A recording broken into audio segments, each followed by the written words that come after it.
Welcome to my channel. I am Simran Sahni and आज हम पढ़ेंगे क्लास 10 इंग्लिश का चैप्टर 2 स्टोरीज अबाउट फ्लाइंग का जो पार्ट 1 है हिज फर्स्ट फ्लाइट के एनसीईआरटी बैक क्वेश्चन एंड जो एनसीईआरटी के बीच बीच में ओरल कॉम्प्रिहेंशन टेक्स्ट क्वेश्चन पूछे जाते हैं वो। अगर आपको ये पूरा चैप्टर डिटेल में पढ़ना है, क्लास 10 इंग्लिश पढ़ना है, क्लास 10 एसएसटी का सिलेबस पढ़ना है, डिस्क्रिप्शन बॉक्स में प्लेलिस्ट गिवन है जहाँ से जाके चैप्टर पढ़ सकते हो। और अगर सभी चैप्टर के एनसीईआरटी क्वेश्चन चेक करने और बाकी important question MCQ long short question तो वो सब भी आपको प्लेलिस्ट में मिल जाएगा, जाके आप मेरे चैनल को चेक कर सकते हो। ठीक है, तो आज देखेंगे हम एनसीईआरटी सॉल्यूशन, क्योंकि एनसीईआरटी सॉल्यूशन कई बार हमें डायरेक्टली असाइनमेंट्स में आते हैं, स्कूल में हमें सॉल्व करने होते हैं। यू नो एनसीईआरटी क्वेश्चन कई बार एग्जाम्स में डायरेक्टली पूछ लिए जाते हैं थोड़ी लैंग्वेज को बदल के, तो it is important for us कि हम एनसीईआरटी क्वेश्चंस को भी प्रैक्टिस करें। ये हमारे चैप्टर्स को क्रिस्टल क्लियर कर देते हैं। अगर आप एनसीईआरटी चैप्टर के बैक क्वेश्चंस को और जो बीच बीच में क्वेश्चन पूछे गए उन्हें सॉल्व करो। तो चलो देखते हैं पहला क्वेश्चन। कौन सा चैप्टर है ये? हिज फर्स्ट फ्लाइट वाला। ठीक है, जिसमें वो छोटा सा सीगल होता है ना जो डर रहा होता है उड़ने में, फिर उसकी मदर उसकी हेल्प करती है और वो उड़ ही जाता है। ठीक है, तो याद है चैप्टर। चलो इसके क्वेश्चन देखते हैं। Why was the young seagull afraid to fly? Do you think all young birds are afraid to make their first flight? ठीक है, और some birds are more timid than others. Do you think a human baby also find it challenge to take its first step? तो देखो ये तो थोड़े NCERT के oral comprehension text question है, थोड़ा अपनी थिंकिंग बेस्ड क्वेश्चन इसमें भी है। ये कह रहे हैं कि जो है हमारा सीगल जो था वो डर रहा था पहली उड़ान भरने में। क्या तुम्हें लगता है कि सारे की सारी जो छोटी चिड़िया होती हैं, जो बेबी होती हैं, वो सभी डरती होंगी या फिर कुछ ज़्यादा डरती हैं, कुछ ज़्यादा टिमिड शाय होती हैं और कुछ नहीं डरते हैं? ठीक है, और क्या तुम्हें लगता है कि ह्यूमन बेबी के साथ भी ऐसा ही होता है? तो ये सब आपको बताना है। तो the young seagull was afraid of flying as he thought that his wings were not able to support him. तो बेसिकली यंग सीगल क्यों डर रहा था कि उसे लग रहा था कि उसके विंग्स उसे सपोर्ट नहीं कर पाएंगे। Yes, it is a natural fact that all young birds are afraid to make their first flight. And हाँ, ये नेचुरल फैक्ट है कि ज़्यादातर सभी यंग बर्ड्स जो होती हैं वो डरती हैं अपनी फर्स्ट फ्लाइट लेने में। एंड अगर हम ह्यूमन बेबीज़ की बात करें तो yes, even a human baby is also confronted with the fear of taking it's first step. Even तो छोटे बच्चे होते हैं, आपने देखा है कैसे धीरे धीरे चलते हैं, गिरते रहते हैं, क्रॉल करते हैं, फिर अपना पहला कदम रखते हैं और वो उस दिन सारी फैमिली बहुत खुश हो जाती है। तो वैसे ही ह्यूमन बेबीज़ के साथ भी ऐसा ही होता है। तो ये रहा इसका क्वेश्चन का आंसर। और आप चलते हैं अपने नेक्स्ट क्वेश्चन पे। अगला क्वेश्चन है the site of food मैडन्ड him. Him कौन है? या वो छोटा सीगल। जब वो अपनी मदर को ऐसे आवाज़ लगाता है गा गा गा कि मुझे खाना चाहिए, तो उसकी मदर फाइनली फ़िश लेके उसके सामने आती है और वो फ़िश को देख के पागल सा हो जाता है क्योंकि उसे इतनी भूख लग रही होती है। और वो जंप मारते हैं और जंप से वो जो वो क्रेस्ट था उसके बाहर आ जाता है, उस पहाड़ी से आप कह सकते हो बाहर आ जाता है। नीचे उसके समुद्र होता है। अब उसके पास कोई ऑप्शन नहीं, तो उसे अपने विंग्स को जो है फ्लैप करना पड़ता है और फाइनली वो उड़ जाता है। तो वो खाने को देख के पागल सा हो जाता है। ये बात लिखी गई है इसमें। What does this suggest? तो आपको बताना है क्या ये सजेस्ट करता है। And what compel the young seagull to finally fly? किस चीज़ ने उसे कंपेल करा, उसे मजबूर करा कि अब तो उसे उड़ान भरनी पड़ेगी। तो वो पता है आपको कि जब उसकी मदर फूड लेके सामने ऐसे रुक जाती है तो वो अपनी पहली फ्लाइट ले लेता है। तो लेट्स सी आंसर कैसे करेंगे। The site of the food मैडन्ड him suggest that the seagull was so hungry that when he saw the food he excitedly wanted to have him। यानी कि site of the food मैडन्ड him मतलब कि जब उसे इतनी भूख लग रही थी कि वो खाने को देखकर बहुत एक्साइटेड हो जाता है। The young seagull had been hungry for the past 24 hours. Plus अपना हम इसके पूरे पॉइंट्स देंगे, फैक्ट्स बताएंगे। पिछले 24 घंटों से उसने कुछ नहीं खाया था। Desperately wanted to eat something, और उसे बहुत कुछ भूख लग रही थी इसलिए उसे कुछ खाना था। But he could not get it which made him furious. But उसे खाना नहीं मिल रहा था, उसको पेरेंट्स और उसके भाई बहन नहीं दे रहे थे, तो उसे फ्यूरियस बना देता है। When its mother came towards it with food in her beak, it shouted with joy and anticipation. It wondered why she did not come near। ठीक है, या came near लिखेंगे हम यहाँ पे।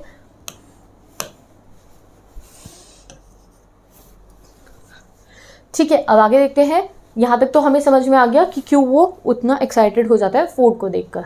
और जब उसकी मदर सामने आती है, when its mother came towards it, it कौन है? या सीगल ही है। With food in her beak, it shouted with joy and anticipation. बहुत शाउट करता है वो।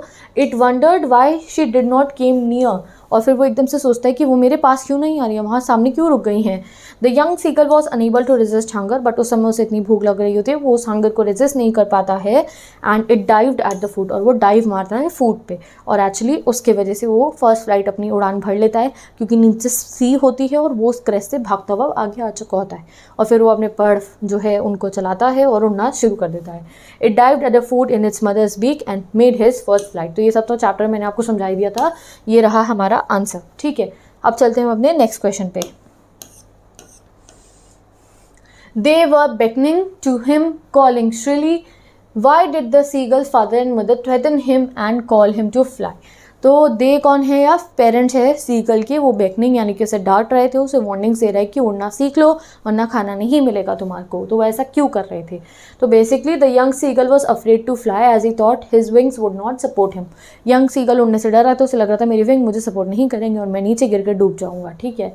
His 2 brothers and his sisters had already phloem away the day before. उसके बाकी भाई बहन जो उससे छोटे भी थे, एक था जिसका उससे भी पर छोटे थे, वो भी उड़ गया था। He was left alone and hungry on the ledge, और वो उसी लेज पे अकेला हंग्री बैठा हुआ था। His father and mothers threaten to starve him, उसके मदर फादर उसे थ्रेट करते हैं कि तुम्हें भूखा छोड़ देंगे ऑन द लेज, एंड उसको डांटते हैं और उसको कहते हैं कि नहीं तुम्हें उड़ना पड़ेगा, because learning the art of flight was necessary for a bird, क्योंकि उड़ना एक बर्ड के लिए सीखना बहुत ज़रूरी है। But the young seagull was too afraid to fly, but young seagull बहुत ही डर रहा था उड़ने में। ठीक है, ये आंसर यहाँ कंप्लीट हो गया। अगला क्वेश्चन देखते हैं।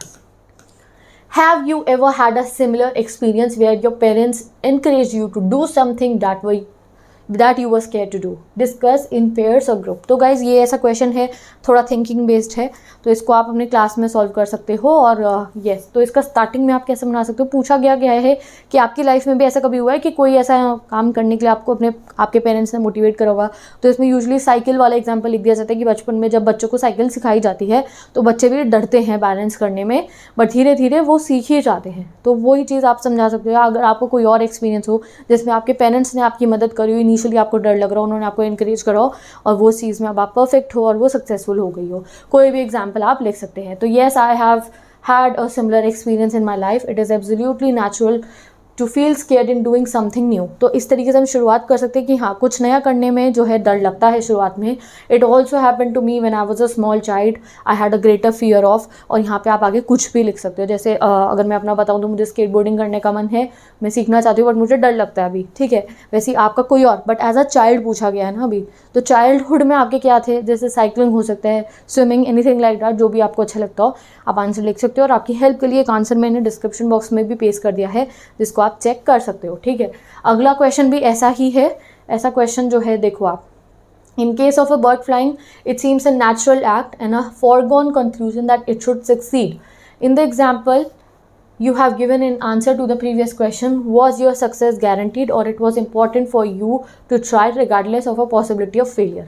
अभी आज क्वेश्चन का मीनिंग समझो। ये कह रहे हैं कि अगर हम बर्ड का केस देखें तो यूजुअली बर्ड्स के लिए नेचुरल है उड़ना, बर्ड्स तो उड़ना सीख ही जाएंगी। बट जो अभी तुमने ऊपर एग्जांपल दिया है कि तुमने एक चीज़ सीखी मोटिवेट करने पे, पेरेंट्स के इनकरेज करने पे, क्या वो सक्सेसफुल हुई? जैसे अगर तुमने साइकिलिंग का एग्जांपल लिखा था ऊपर, तो कहते ना हाँ मेरा वो साइकिलिंग वाला जो एक्सपेरिमेंट था वो सक्सेसफुल हो गया। और ये कह रहे हैं क्या हुआ था या नहीं हुआ था, ऐसा बताना है। तो देखो यहाँ मैंने गाइज आपको एक पूरा आंसर प्रोवाइड कर दिया है, इसको मैंने डिस्क्रिप्शन बॉक्स में भी पेस्ट कर दिया। इसमें आप खुद से ऐड करना ज़रूरी है, ठीक है, बिकॉज ये आपका थिंकिंग इंटरप्रिटेशन बेस्ड क्वेश्चन है। तो आप इसको रीड करना चाहो इसको रीड कर सकते हो, इससे मिलता जुलता अपना बनाना चाहो वो बना सकते हो। तो इसको आप डिस्क्रिप्शन बॉक्स में से या फिर जो है कमेंट सेक्शन है उसमें से चेक कर सकते हो। और यहाँ पे गाइज हमारे ये क्वेश्चंस कंप्लीट हो गए हैं। अब ये भी देखो, ऐसे एनसीईआरटी का इंटरप्रिटेशन क्वेश्चन है।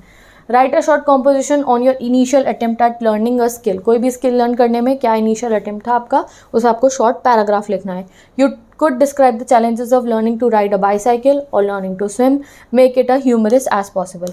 तो ये बस एक राइटिंग स्किल टास्क है, इसको अभी मैं आंसर मैंने दे दिया, आप चाहो तो इसको रीड कर सकते हो। ठीक है, बाकी हमने जो मोस्ट इंपॉर्टेंट क्वेश्चन थे वो गाइज वो ऊपर वाले ही थे। अब जो बाकी हमारे इंटरप्रिटेशन बेस्ड क्वेश्चन थे यहाँ तो एनसीईआरटी में सारे, बट जो चैप्टर के इंपॉर्टेंट क्वेश्चन है सीगल से रिलेटेड वो आप आगे की वीडियोस में चेक कर सकते हो। मैं जहाँ मैं चैप्टर के important 1 mark long short answer आपके बोर्ड एग्जाम के बेसिस पे कराने वाली हूँ। तो with this I am ending this video. आप मिलते हैं नेक्स्ट वीडियो में जहाँ हम अपने नेक्स्ट चैप्टर के इंपॉर्टेंट क्वेश्चंस देख रहे होंगे। और अगर आपको ऐसे ही बाकी चैप्टर्स पढ़ने, क्वेश्चन देखने हैं, डिस्क्रिप्शन बॉक्स को चेक कर लो, प्लेलिस्ट को चेक कर लो, और इस चैप्टर के नोट्स चाहिए, समरी चाहिए, इंपॉर्टेंट क्वेश्चन चाहिए, तो उसके लिए मेरी इंस्टाग्राम आईडी लिंक गिवन है, वहाँ से चेक कर सकते हो। पीडीएफ का लिंक गिवन है, चेक कर सकते हो। और अगर इंस्टाग्राम यूज़ नहीं करते हो तो कॉमेंट सेक्शन चेक करना, वहाँ पर आपको हर एक चैप्टर की पिंड समरी मिल जाएगी। ठीक है, तो now I am going, bye bye, take care and best.